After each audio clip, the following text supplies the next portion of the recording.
দাদু Abdul Muttalib বলতে লাগলেন, বেটা এই জন্যই কাঁদছি আমি, আমার 9 ছেলেরা গেল, কেউ আমার জিজ্ঞেস করলো না, কেউ আমাকে জিজ্ঞালো না, কেউ একটা কথা বলে গেল না রে বেটারে। কিন্তু তুমি আমাকে এই মুহূর্তে যখন বলতে এসেছো, আমার মন বলে তুমি হয়তো আর ফেরত আসবে না আমার কাছে। জোরে সুবহানাল্লাহ বলা যাবে না? সুবহানাল্লাহ। হযরত আব্দুল মুত্তালিব বলছে, বেটা যাবে তবে নিজের শরীরের ভালোভাবে খেয়াল রাখবে। আব্দুল্লাহ গেলেন, বেরিয়ে চলে গেলেন সফরে। মাল জাল বেচা কিনা কমপ্লিট করে খুব ছোটে বলি বাবা ফেরত চলে আসলেন। আসছেন, আস্তে আস্তে রাস্তায় হঠাৎ করে সফরে গেছিলেন, মাল জাল বেচা কিনা সব কমপ্লিট হয়ে গেছে। আগে জামানার একটা পর্দা ছিল, নিয়ম ছিল কি, যে যখন দলবল যাবে তার আগেই মালিকের কাছে একটা কর্মচারীকে আগে পাঠানো হয়, যে যে বলো মালিককে যে মাল জাল বেচা কিনা খুব সুন্দর ভালো হয়েছে, এই খবর দেওয়ার জন্য পাঠিয়েছে আব্দুল মুত্তালিবের কাছে। এ মা বোন, এখান থেকে শিক্ষা নেওয়ার চেষ্টা করুন। আব্দুল মুত্তালিব শিক্ষা দিচ্ছে নিজের বৌমাদেরকে। যেমনি খবর পেয়েছে যে আমার ছেলেরা আসছে বিদেশ থেকে, মুলকে শাম থেকে, সে সময় আব্দুল মুত্তালিব নিজের 10টি বৌমাকে ডেকে বলছে, ও আমার বৌমারা, ও মা তোমরা শোনো, ও মায়েরা, এত কথা বললে হবে? একদম কোনো সাউন্ড নাই, চুপচাপ ইশারাতে কাজ করেন। যতটুকু প্রয়োজন, জায়গা আছে অনেক, সামনের দিকে অনেক জায়গা রয়ে আছে। বলে, মা আমার ছেলেরা আসবে বিদেশ থেকে। মা বোন মন দিয়ে শুনুন, মা কাজে লাগবে। আপনাদেরও স্বামীরা বিদেশে থাকে, অনেকের ছেলে থাকে, অনেকের মেয়ে থাকে। আব্দুল মুত্তালিব শিক্ষা দিচ্ছে নারীদেরকে, মা আমার ছেলেরা যখন বিদেশ থেকে ফিরে আসবে সে সময় তোমরা সবাই দাঁড়িয়ে থাকবে, সবাই মুচকি হাসি হাসবে, কারোর মুখে যেন রাগান্বিত ভাবে না দেখা যায়, সবাই মুচকি হিসাবে যেন মুখটা থাকে সবার, যেন আমার ছেলেরা দেখে তাদের মনে যেন দুঃখ না আসে। আব্দুল মুত্তালিব বলে দিলেন, বৌমারা সবাই রাস্তা চেয়ে আছে, কেউ ছাদে যায়, কেউ আর রাস্তায় যায়, যে দেখছে কখন আসে। শেষ পর্যন্ত দেখছে সবাই চলে আসলেন। আব্দুল মুত্তালিবের ছোট ছেলে যে ছিলেন আব্দুল্লাহ, সে ফেরত আসলো না। আব্দুল্লাহ রাস্তার মধ্যে আবু আবা নাকলা নামক জায়গার আসে, 1-2 কিলোমিটার দূরত্ব আবু আবা থেকে নাকলা নামক জায়গা। এই মাঝামাঝিতে আবু আবা নামক জায়গাতে হযরতে আব্দুল্লাহর শরীরটা বড় অসুস্থ হয়ে পড়েছিল, যার ফলে সে ফেরত আর মক্কাতে তার আশা হলো না। চিরতরে সারা জীবনের মতো দুনিয়া ছেড়ে বিদায় নিয়ে চলে গেলেন। সকলে পড়ুন, ইন্না লিল্লাহি ওয়া ইন্না ইলাইহি রাজিউন। হযরতে মা আমেনা বাড়িতে আছেন, সবাই আব্দুল মুত্তালিবের 9টি ছেলে ফেরত চলে আসলেন। হযরতে মা আমেনা রাস্তা চেয়ে থেকে গেলেন, কিন্তু আব্দুল্লাহর আশা হলো না। আব্দুল মুত্তালিব জিজ্ঞেস করতে লাগলেন, বেটা বলো, তোমরা সবাই আসলে, আমার বেটা আব্দুল্লাহ কোথায় আছে? তোমরা কোথায় রেখে আসলে? 9 ছেলে মিলে আব্দুল মুত্তালিবের কাছে হাত জোর করে বলে, আব্বা গো, সত্যিকারী কথা বলে আব্বা, আমার ছেলেরা, আমার ভাই অসুস্থ হয়ে যাওয়ার কারণে আবু আবা নামক জায়গাতে চিরতরে সে দুনিয়া থেকে বিদায় নিয়ে চলে গেছে। আব্বা, আমরা তারে নিয়ে আসার জন্য আপ্রাণ চেষ্টা করলাম, কিন্তু তারে নিয়ে আসতে পারলাম না। হযরতে আব্দুল মুত্তালিব বলতে লাগলেন, বেটা তোমরা কতটা সত্যি বলছো আমার তো নাই জানা, তবে আমার মনে বড় সন্দেহ হয়, আমার আব্দুল্লাহর কি হয়েছে, হঠাৎ করে কেন অসুস্থ হয়ে পড়লো, আমি তো কিছু বুঝে উঠতে পারি না। নিজের বৌমাকে নিয়ে, হযরতে মা আমেনাকে নিয়ে বলে, ও বৌমা রে, চল দেখি আমার বেটা কোথায় দুনিয়া থেকে বিদায় নিয়েছে। সেই জায়গায় গিয়ে পৌঁছালেন। আব্দুল মুত্তালিব গেলেন সঙ্গে, মা আমেনার সঙ্গে আছে। আবু ওবা নামক জায়গায় গিয়ে পৌঁছেছে। সেই জায়গাতে ছোট্ট ছোট্ট বাচ্চা এক গাছতলাতে খেলাধুলা করছে। আমার নবীর দাদু হযরতে আব্দুল মুত্তালিব বলে, ও বাবুরা, তোমরা কেউ দেখেছো নাকি আমার ছেলেকে? বলে, কি নাম? বলে, আমার ছেলের নাম ছিল আব্দুল্লাহ। বলে, হ্যাঁ আমরা দেখেছি, তবে একটা কথা আপনারে বলি, মনে কিছু করবেন না। বলে, কি বলার আছে বলো। বলে, আপনার ছেলে গতকাল বিদায় নিয়েছে দুনিয়া থেকে। আমাদের হাতে একটা এই জামা দিয়ে গেছে আপনার সন্তান, আর বলেছে আমার আব্বাকে দিয়ে দিবে, আমার জন্য দোয়া করবে। বেরাদার বন্ধুগণ, বাবা ভাই, ছোট্ট ছোট্ট বাচ্চাগুলো দিয়ে দিলেন আব্দুল মুত্তালিবের হাতে। মা আমেনা পাশে ছিলেন সাথে। মা আমেনা হযরতে আব্দুল মুত্তালিব চলে গেলেন আব্দুল্লাহর রওজার পাশে। আব্দুল্লাহর রওজার পাশে গিয়ে কাঁদতে লাগলেন। আব্দুল মুত্তালিব বলে, বেটা রে, বুড়া থেকে গেল, জওয়ান চলে গেলি রে বেটা রে। আমি থেকে গেলাম পৃথিবীতে, তোমার মাত্র কয়েকটা দিন হয়েছে বিয়ে হওয়া, তুমি দুনিয়া থেকে বিদায় হয়ে চলে গেলে। আমার বৌমা একা হয়ে গেল। আমার এই বৌমা কেমনি করে থাকবে, জীবন যাপন কাটাবে বেটা রে? আমি মরে গেলে ভালো ছিল, তুমি কেন চলে গেলে? নিজের বাবা, নিজে কলেজা যেন তার ফেটে যাচ্ছে। খোদার দরবারে দোয়া করে শেষ জায়গা থেকে শেষ সালাম বলে চলে আসলেন সব মক্কাতে। মক্কার মতো সরজমিনে এসে আস্তে আস্তে জীবন যাপন করতে লাগলেন। বাবা ভাই আমার, আপনার নবী দো জাহানের বাদশা সরকারে কাউন মাকা জানাবে মুহাম্মাদুর রাসূলুল্লাহ সাল্লাল্লাহু তাআলা আলাইহি ওয়াসাল্লামের যখন আসার সময় হয়ে গেল, চলে আসলেন আমার নবী দো জাহানের বাদশা। বলুন সুবহানাল্লাহ। খুব ছোটে বলছি আমি, খালি ইশারা দিয়ে। আমার নবী দো জাহানের বাদশা সরকারে কাউন মাকা জানাবে মুহাম্মাদুর রাসূলুল্লাহ সাল্লাল্লাহু তাআলা আলাইহি ওয়াসাল্লাম নবীজি দুনিয়ার বুকে চলে আসলেন। আসার সঙ্গে সঙ্গে আমার আল্লাহ বিশ্ব নবীকে কি পাওয়ার দিয়েছিলেন, সারা পৃথিবীর মানুষকে শিক্ষা দেওয়ার জন্য। দেখুন না, আমার নবী যেমনি দুনিয়াতে এসেছে, সঙ্গে সঙ্গে ফেরেশতাদেরকে মুকাররর করে দেওয়া হলো। একটা ফেরেশতার দরওয়াজার মধ্যে দারওয়ান হিসাবে দাঁড়িয়ে গেল। বাকি ফেরেশতারা যত আছে সবাই আসবে মা আমেনার বাড়িতে। একেবারে সবাই 3 দিন ধরে জিয়ারত করে যাবে আমার বিশ্ব নবীকে। ফেরেশতা ছাড়া কেউ দেখতে পাবে না। এটা আমার আল্লাহ ওয়ার্ডার করে দিয়েছে যে কোনো কেউ আসতে পাবে না। কিন্তু আব্দুল মুত্তালিব যখন আমার বিশ্ব নবী এসেছিলেন দুনিয়ার বুকে, তখন দেখছে সে সময় আব্দুল মুত্তালিব ছিলেন কাবাখানাতে। কোথায় ছিলেন? কাবাখানায়।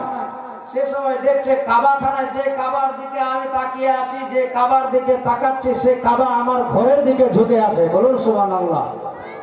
আব্দুল মুত্তালিবের তাই মনে হলো যে আমার কথা হয়তো পৃথিবীতে চলে এসেছে। দৌড়ে গিয়ে দরওয়াজার সামনে আওয়াজ দিয়েছে, বৌমা আমেনা, ও আমেনা, কোনো খবর হয়েছে? কিছু হয়েছে? বলে, হ্যাঁ আব্বা, তোমার কথা হয়েছে। যেমনি শুনেছে কত খুশি হবে। জোরে তাড়াতাড়ি করে দরওয়াজা খুলে ভিতরে যাবে মনে করেছে, কিন্তু দরওয়াজার সামনে যেমনি গিয়েছে, খোদার ফেরেশতা জোর করে তাকে ধাক্কা দিয়ে বাইরে করে দিলেন। বলুন সুবহানাল্লাহ। তার আগে আসার চেষ্টা করেছিল, তাকে বলে না, যাওয়া হবে না, খোদার নিষেধ আছে। বলছে আমার কথা আর আমি যাব না দেখতে, এটা কি করে হয়, দেখি আমাকে কে বাধা দেয়। কিন্তু খোদার হুকুম হয়ে গেছে, ফেরেশতার সঙ্গে কি আর তুলনা করা যায়? ফেরেশতা তাকে আটকিয়ে দিল, যাওয়া হবে না। আব্দুল মুত্তালিব চেয়েছিল যে এই কথাটা আমি কারোর কাছে এই সংবাদটা জানাই, কিন্তু আব্দুল মুত্তালিবের মুখে কোনো জবান ছিল না 3 দিন ধরে। এই আমার নবীর কথা যখনই বলতে যাবে তখন তার মুখ দিয়ে কথা বের হতো না। 3 দিন পর যখন সমস্ত ফেরেশতাদের জিয়ারত করা হলো, তারপরে আব্দুল মুত্তালিব দেখতে পেলেন। দেখুন, আমার নবী দো জাহানের বাদশা দুনিয়ার বুকে পৃথিবীতে চলে এসেছে। এই নবী, যে নবীর ব্যাপারে নানা ধরনের মানুষ শুধু বাংলার বুকে নাই, বিভিন্ন দেশে পর্যন্ত কিছু নাস্তিক রয়ে আছে যারা নবীর শানে বেয়াদবি করে, নবীকে নানা ধরনের কথা বলে। আমাদের ভারতের বুকেই বাংলাতে একটা বই লেখা হয়েছিল রঙিলা রসুল বলে, বলুন নাউজুবিল্লাহ। তাকে মেরেও দিয়েছে। বলার সাথে সাথে দুইজন গুজরাটের মতো সরজমিনে দুইটা ছিল এমন বাপের যোগ্য দুটি বেটা ছিল, দুটো সন্তান ছিল, তারা গিয়ে পার্লামেন্টে যেখানে তাকে সরকার থেকে অনুদান দেওয়ার ছিল, পুরস্কার দিতে চেয়েছিল, পুরস্কার দেওয়ার আগে তারা মুসলমানের দুটি বাচ্চা তাকে শেষ করে দিয়েছিল দুনিয়া থেকে। বলুন সুবহানাল্লাহ। শোনাবো সময় হলে ইনশাআল্লাহ।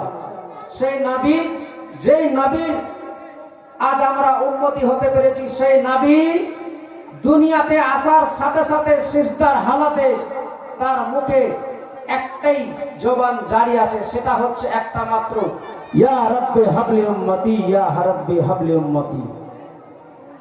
আজকে সেই নবীর আল আওলাদদের ব্যাপারে দুই একটা ঘন্টা কথা শুনবো, আমাদের দ্বারা খুব কঠিন হয়ে দাঁড়াচ্ছে, বুঝতে পারছি না, থাকতে পারি না বসে।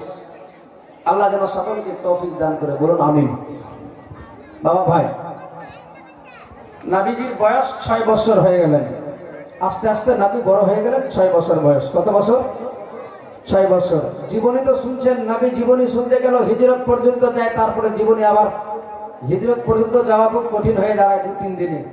যার ফলে আমি এটা একটু খুব শর্ট করে দিলাম। আগামীকাল থেকে ভালোভাবে আপনাদেরকে যেটা হয়তো শোনা যায়নি সেসব ব্যাপারে শোনার চেষ্টা করবো ইনশাআল্লাহ। তবে আমার নবী আস্তে আস্তে বড় হয়ে গেলেন, 6 বছর বয়স। মাঝে মাঝে আমার বিশ্ব নবী জিজ্ঞেস করতেন, মা ও মা। সবাই আসছে, বিকাল বেলায় বাচ্চারা খেলাধুলা করছে, আমি ওখানে বসে থাকি। সবার বাবা এসে কোলে তুলে চুম্বন দেয়, গলে লাগায়, ঘাড়ে নেয়। আচ্ছা মা, আমার আব্বা কি নাই? আচ্ছা বলুন, এইভাবে যদি কোনো ছোট্ট বাচ্চা নিজের মায়ের কাছে এই ধরনের কথা বলে, আর তার স্বামী যদি পৃথিবীতে বেঁচে না থাকে, তার অবস্থাটা কি দাঁড়াবে? আমার নবীর মা, তার মুখ দিয়ে কোনো কথা বের হচ্ছে না। মাঝে মাঝে এই কথাগুলো জিজ্ঞেস করতেন, মা আমার আব্বা কোথায় আছে? মা আমার আব্বারে দেখাবে না?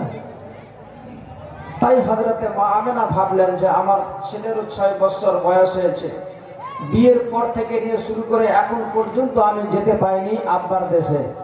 মা, যারা কথা বলছে বলতে দেন, আপনারা শুনুন মন দিয়ে। হযরতে মা আমেনা নবীর মা হযরতে মা আমেনার বিয়ের পরে আমার নবীর 6 বছর বয়স যখন হয়েছে, তবে গিয়েছেন বিশ্ব নবী নানার বাড়িতে, এবং মা আমেনা নিজের আব্বার দেশে গেছেন 6 বছর পরে। বহুদিন ধরে যাওয়া হয়নি।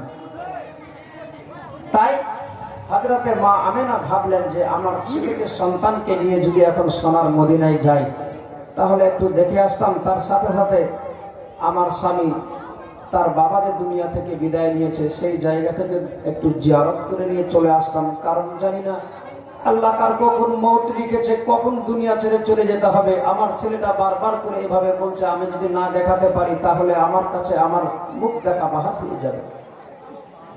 তাই হযরতে মা আমেনা চলে যাচ্ছেন আমার বিশ্ব নবীর দাদুর কাছে। শ্বশুর আব্বাকে গিয়ে বলতে লাগলেন, আব্বা গো, ওগো আব্বা, আপনার কাছে এসেছি একটা কথা বলতে। হযরতে আব্দুল মুত্তালিব বলতে লাগলেন, বলো মা, কি এমন তোমার বলার আছে? বলে, আব্বা আজকে একটা বড় আশা নিয়ে এসেছি গো আব্বা, যদি আপনি পারমিশন দেন তবে যাব, নচেৎ যাব না। হযরতে আব্দুল মুত্তালিব বলতে লাগলেন, বলো মা, কোথায় যেতে চাচ্ছ? কি বলার আছে তোমার, বলো। বলে, আব্বা আপনি ভালোভাবে জানেন, বিয়ের সময় থেকে নিয়ে শুরু করে এখন পর্যন্ত আমার আব্বার দেশে আমি যেতে পাইনি আব্বা, আপনি যদি পারমিশন দেন তবে যাব, নচেৎ যাব না। হযরতে আব্দুল মুত্তালিব যেমনি এই কথা শুনেছে, আবার হযরতে আব্দুল মুত্তালিবের দুই চোখ দিয়ে টস টস করে পানি বয়ে যেতে লাগলেন। হযরতে আব্দুল মুত্তালিবকে আমার নবী জিজ্ঞেস করে, দাদু জান, ওগো দাদু, আপনার চোখে কেন এমনি করে আসছে পানি? কি কারণে কাঁদছেন আপনি? আমার নবীর সামনে হযরতে আব্দুল মুত্তালিব বলতে লাগলেন, ভাই তোমার আব্বা যখন গিয়েছিল আমার কাছ থেকে বিদায় নিয়ে, সেই দিন থেকে নিয়ে শুরু করে আজ পর্যন্ত ফেরত আসেনি, চিরতরে সে দুনিয়া থেকে বিদায় নিয়ে নিয়েছে। আজকে আমার মনে হচ্ছে হয়তো এই আমেনা আমার কাছ থেকে চলে যাবে। জানি না, আল্লাহ ভালো জানে আমার এই বৌমা ফেরত আসবে কিনা।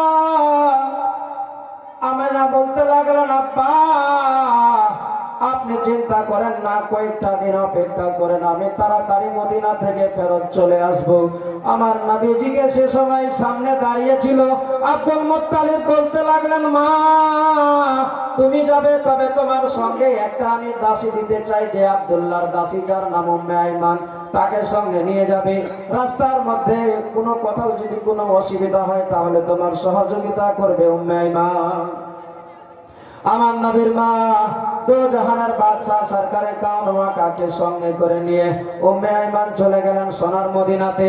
সোনার মদিনায় যাওয়ার সঙ্গে সঙ্গে মদিনার মেয়েরা, মদিনার নারীরা সবাই থেকে পাগলিনীর মতো মা আমিনার কাছে ছুটে আসতেন, বলে আমেনা এতদিন হয়ে গেল বিয়ের, কেন তুমি আসনি? হযরতে মা আমেনা বলতে লাগলেন, কারণ আমার আব্বা, শ্বশুর আব্বা একাই বাড়িতে, আমার স্বামী নাই দুনিয়াতে বেঁচে, যার ফলে আমি আসতে পারিনি মদিনাতে, একা ছিলাম আমি, তাই আজকে এসেছি মদিনাতে তোমাদের মাঝে। কেউ বলে আমার বাড়িতে 2 দিন থাকো, আর কোন বান্ধবী বলে 4 দিন থাকো। এমনি করে 2 দিন 4 দিন করে আস্তে আস্তে দেখা গেল 1 মাস গত হয়ে গেল। কতদিন? একটু জোরে বলেন, জেগে আছেন? 1 মাস গত হয়ে গেল। হযরত উম্মে আইমান বলছে, আমেনা শ্বশুর আব্বাকে তো বলে এসেছিলে যে তাড়াতাড়ি চলে আসবো, কিন্তু 1 মাস হয়ে গেল, যাবে না? বলে হ্যাঁ চলে যাবো।